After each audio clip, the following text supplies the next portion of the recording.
Well, this video did well last year, and of course I mean by my standards. 100 views is well for me, okay? Give me a break. So we're doing this exact same thing again. Also, warning, I have salsa let loose. I'm gonna need an explanation for what the actual hell Clemson is doing at number 16. I had them in the top 10. Believe me, I will be yelling at the selection committee for some of the stunts they pulled. Clemson is a very good team. They went 46-9 and have been playing very good softball. Let's start with Valerie Cagle, who has once again been pitching very excellently. 1.2 ERA? Very good. However, she may have been getting slightly overpitched. She's thrown 169 innings, but that may also be an attempt to use her batting as much as they can. Why? She leads the team in batting average at .465 and has 18 homers. Behind Cagle on the mound are Brooke McCubbin and Millie Thompson. All four of Clemson's pitchers are sub-2 ERA, leaving them at number 2 in the nation in ERA. They're also number 21 in batting average, and they average 6 runs per game. Reminder, this team is a 16 seed. If there's one complaint, their batting order varies a lot from game to game. They're also in the same regional as Auburn, who has one of the most underrated pitchers in the nation, Maddie Penta. Has she been overpitched? Yes. But could she still have some magic? Of course. She's number 8 in the nation in ERA. However, Auburn's offense is a bit lacking. I doubt Clemson has much issue getting out of this regional, but who knows? CSU Fullerton also has some great pitching.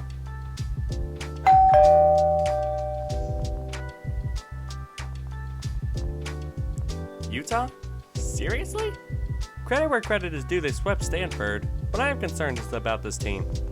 First off, any team who has a sub-200 batter in their lineup is a concern to me. Also, an ERA of 2.8? They're not a good power hitting team either. They do have Mariah Lopez, who has pitched multiple places, Oklahoma, Arizona, now Utah. Utah does only have 2 pitchers they use consistently, which is another red flag to me. Not to mention they have Dariana Orman Baylor in their regional. Baylor's the only team to beat OU. So why are they not hosting the regional? Well, A, they are inconsistent as hell. Sure, they can beat OU, but they can also get beat 8-1 by Iowa State. B, Dariana Orman is the only player for Baylor I'm confident in staying consistent. Shamlin Glovin has been pretty good overall, but I can't say this regional impresses me that much. Utah's top 8 batters are all over 300 though. I could see a Cinderella, I suppose.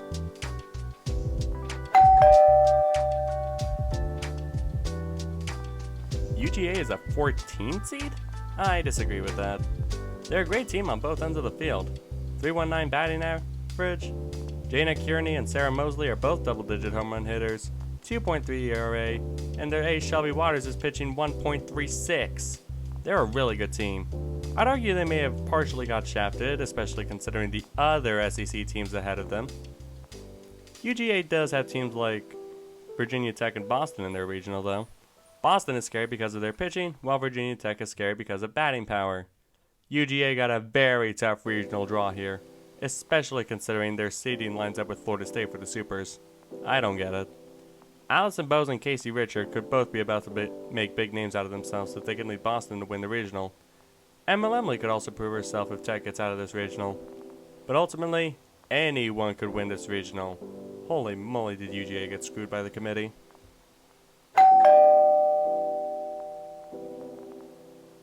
Texas is a 13 seed. A 13 seed.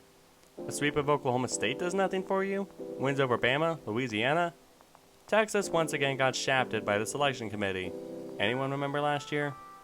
Number 4 in the nation in batting average, 26 in ERA, and 13 in scoring. This team is far better than the 13 seed they got, especially considering some of the teams ahead of them. We'll get to Bama later. Citali Gutierrez, Mac Morgan, Sophia Simpson, Estelle Check. 4 very good pitchers that this team has. Mia Scott leads this team with a .393 batting average, but this team has 4 batters over 350. They're not a big home run hitting team, but they do have Reese Atwood, who has hit 11 of them. This team thrives on small ball. Nothing wrong with that. I do have minor complaints though. This team has fielding errors. 9.66 fielding percentage, not good. That's an error 1 every 20 plays. Also, this regional has potential Cinderellas. All 3 of Austin's visitors have potential, not to mention Texas State has a win over the Longhorns. Still don't think Texas should have too many issues. Seriously, a 13 seed?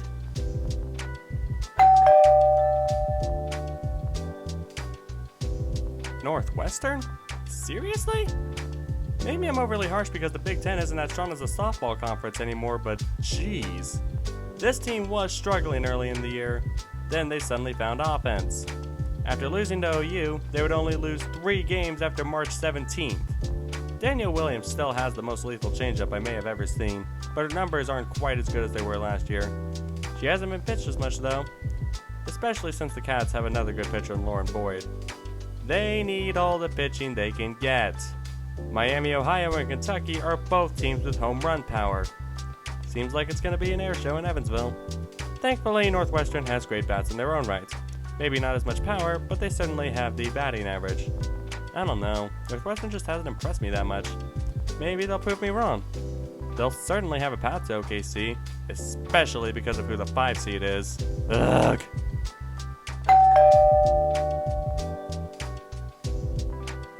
Have I been impressed by the Razorbacks this year? No, I haven't. Not even close. Janice still seems slightly overrated to me. Is she bad? No, but how did she win SEC Pitcher of the Year last year? Arkansas had home run power for days last year. This year, not so much. Don't get me wrong, Riley Hitchcock can still hit homers. She has 20, but no one else is in double digits. However, Arkansas's batting average isn't overly impressive. .276?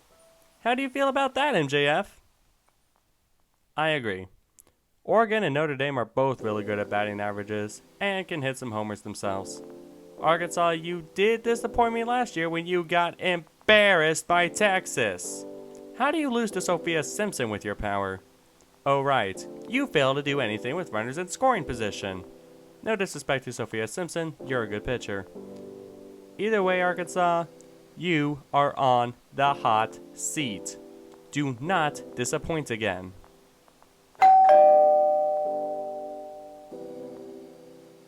LSU is a good team, but the 10 seed? Are you kidding? Number 25 in batting average, number 13 in ERA, number 43 in scoring? Come on! Credit to LSU, they don't overpitch pitchers, but they are also a team that relies on small ball, but they're not as good as it as teams like Texas. 5 batters over 300 isn't bad though. Still doesn't justify losing to Ole Miss in the SEC championship tournament for no reason. Also, they are inconsistent. At times, they can put runs up like no one's business. Other times, they can't score. Other times, they're good enough to shut teams out. Other times, they're letting Bama score 4 runs for no reason. Get consistent, please, Tigers. Louisiana is the team I have coming out of this regional because of their scoring ability. And they are not inconsistent. Can LSU win this regional? Yes. But I have the Cajuns winning this one, in part because the Tigers are so infuriatingly inconsistent at times.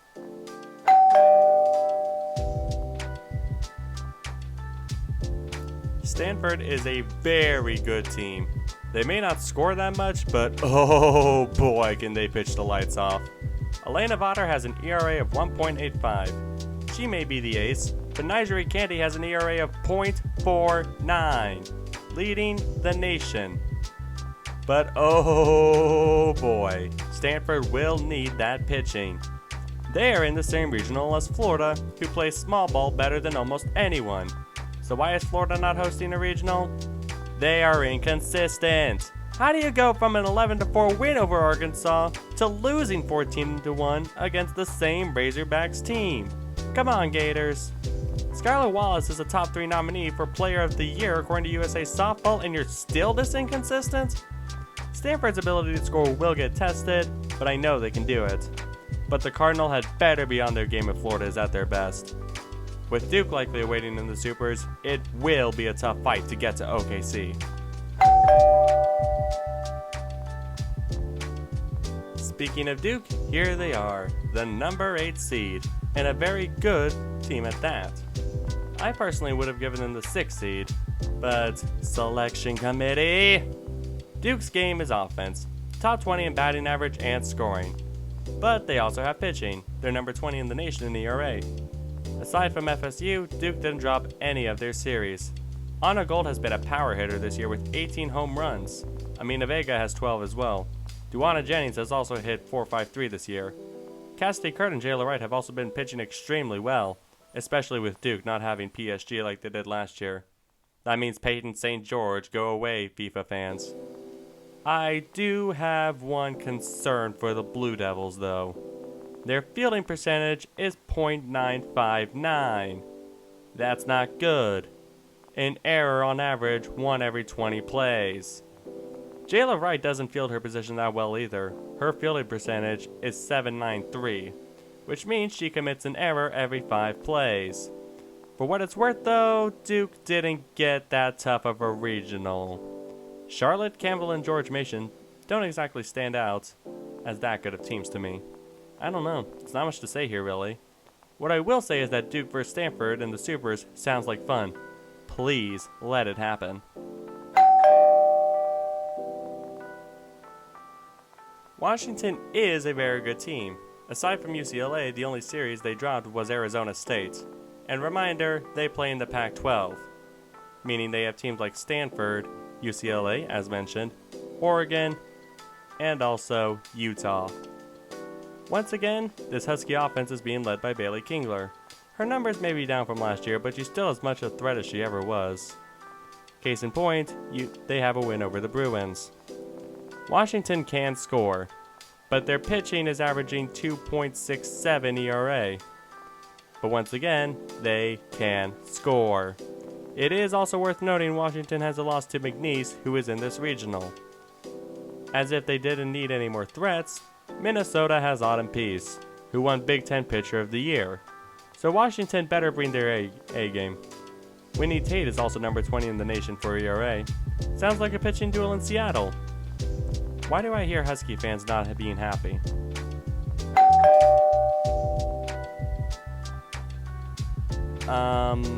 Oklahoma State is the number 6 seed. Are you kidding me? This team started off really good, but in their last 13, they are 2-11, which means they have only won 2 of their last 13. But Coulter, they played 3 games against OU. OU is one thing, but losses to Iowa State, Wichita State, North Texas, and Kansas. Do any of those teams sound like tournament caliber teams? Well, yes, Wichita State does, but that's beside the point. Also, losses to Texas Tech and Maryland, those don't help either. Credit where credit is due, Rachel Becker and Cheyenne Factor have been hitting extremely well this year. Becker is even number 6 in the nation for batting average. Oklahoma State even has somewhat of a long ball threat now, not that it's that potent. Oklahoma State does have 2 great pitchers in Kelly Maxwell and Lexi Kilfoyle. That's a pitching duo that should scare any team. Hell, even scared me. Even Kyra Aok has had her moments, but that leaves questions. If Oklahoma State's number 9 in batting average, 29 in ERA, and number 20 in scoring, why are they dropping games to teams they shouldn't be? Here's the answer. They are inconsistent. They scored 5 runs on Baylor in all 3 games, putting up 4 runs on Dariana Orm twice, who I've already said is an amazing pitcher, and yet, in their 3 games combined, they only score 4 runs against Texas. Combined. Maxwell's not even overpitched. Neither is Kilfoyle. So it's possible Oklahoma State can't string hits together. And look who happens to be in this regional. Wichita State. Sydney McKinney and Addison Barnard are very dangerous hitters. Watch out, Oklahoma State. Here's your motivation for you to actually perform. Remember this play from last year that ended your season?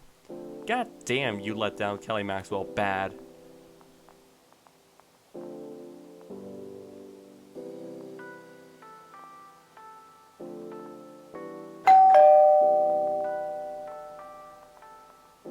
Warning, I have extreme salt to let out. Please turn down your volume in 3, 2, 1. Explain to me how Alabama's the 5th seed. I get that Bama has wins over good teams, but they were still losing in those series. Yes, they beat Tennessee, but the Lady Vols won the other 2. This is why I don't get the points about top 25 wins. It doesn't make sense. Let's talk about series here, not just games. Also, they have losses that the number 5 team probably shouldn't. I get every team has slip-ups, but these aren't radar blips. These are patterns. Lehigh, Kennesaw State, Texas State, and Wisconsin. All of which were in the first 30 days. UCLA and Texas were also losses they took, but those are good teams. I can't hold those losses too heavily against you. But those other 4? Oh yes, I'm holding against you. Also, you lost a run rule to Missouri. Is Bama really planning on Montana Fouts bailing them out? No! Oh no! No, no, no, no, no, no, no, no, no, no, no! Montana Fouts got injured against Arkansas. Now Bama's down to Alex Salter, Jayla Torrance, and Laura Essman for at least the regional. Patrick Murphy, you're not helping your case here. You expect me to believe that throwing Fouts against Missouri and then Arkansas the day after, when you had the Lady Vols likely awaiting you in the semis? That was your plan? I call BS. Fouts has thrown almost 200 innings for the Tide. That's over half the innings they've played.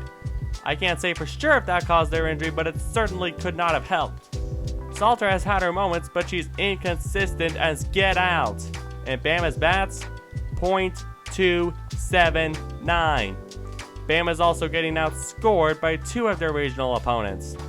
Central Arkansas is my legit pick to win this region. Caleb Beaver and Jordy Johnson are both sub-2 ERA pitchers that have the Bears with a top 10 ERA. Bama, either Salter needs the performance of her life, or your bats had better wake up. Stat. You embarrassed yourself last year against Stanford by overpitching Fouts. Montana Fouts, I wish all the best for you, and please heal up. You are a fantastic pitcher, and you do not deserve to watch your team go down in flames like this.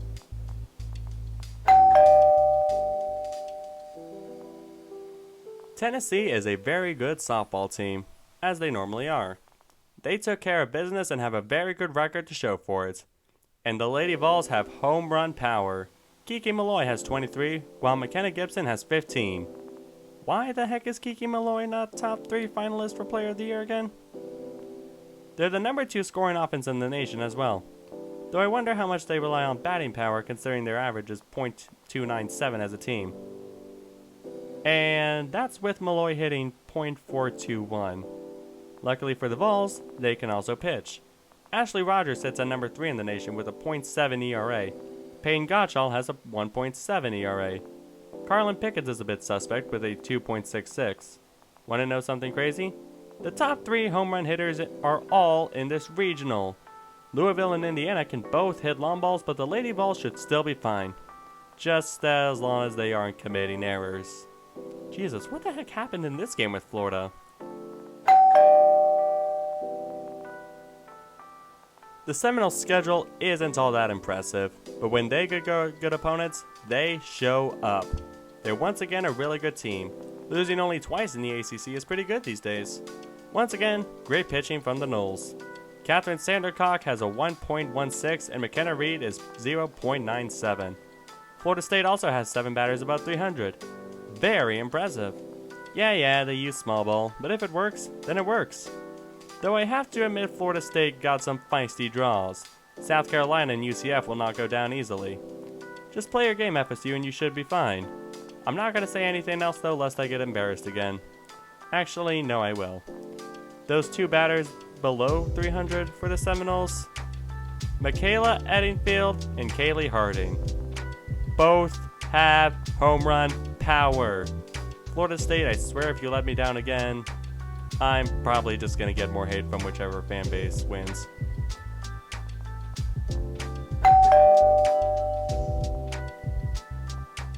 Seeds 1 and 2 were never really a question going into Selection Sunday. Everyone knew the Bruins would be number 2, and boy are they a scary team. UCLA has been on fire all year long. They ran the gauntlet to start the year and went 17-0 until... yeah. But after that, they went 35 of their next 39. Not to mention they swept Stanford and Utah, and won every series in Pac-12 play. They're number 2 in batting average, number 7 in ERA, and number 11 in scoring. Maya Brady has been playing like her uncle in his prime. Atlanta Falcons are now angry. .458 and 18 homers? Heck yes. Also, the Bruins have 9 batters hitting over 300. That's just borderline unfair. Megan Faramo is pitching lights out again. 1.33 ERA. Brooke Giannis hasn't been bad herself with a 2.02 ERA. Taylor Tinsley and Lauren Shaw have also been pretty good when needed for relief duty.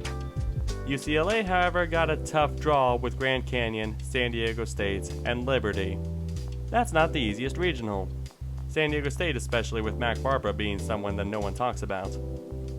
UCLA should be up to the task though, especially if they are playing their game. But what's that one non-conference loss that UCLA has? Everyone knew who the number 1 seed was going to be. The Oklahoma Sooners, 2-time defending national champs. Oklahoma will fall off. They lost Johnston Hollow and Hope Troutline, said all the SEC casuals who don't watch softball. Oklahoma's numbers may be down slightly, but they're still the best team in college softball. They're number 1 in batting average, ERA, fielding percentage, home runs per game, on-base percentage, scoring, shutouts, slugging percentage, and win percentage. Oklahoma has chased pitchers off the mound all year long when they get rolling, and boy have they been rolling. They literally swept the Big 12. I don't just mean winning every series, they won every game in Big 12 play. No, Baylor, that one win over us doesn't count because that wasn't Big 12 play. Nice try, maybe try again next year. Jordy Ball and Nicole May are back, and May is pitching her best year ever at number 2 in the nation in ERA. And now, from the Great White North of Michigan, sorry Canada, Alex Storarco has joined and fit right in. Jada Coleman's also playing her best softball. Oklahoma team is a team that should be feared. They're not the home run hitting team they used to be, but they could still put up runs like no one's business.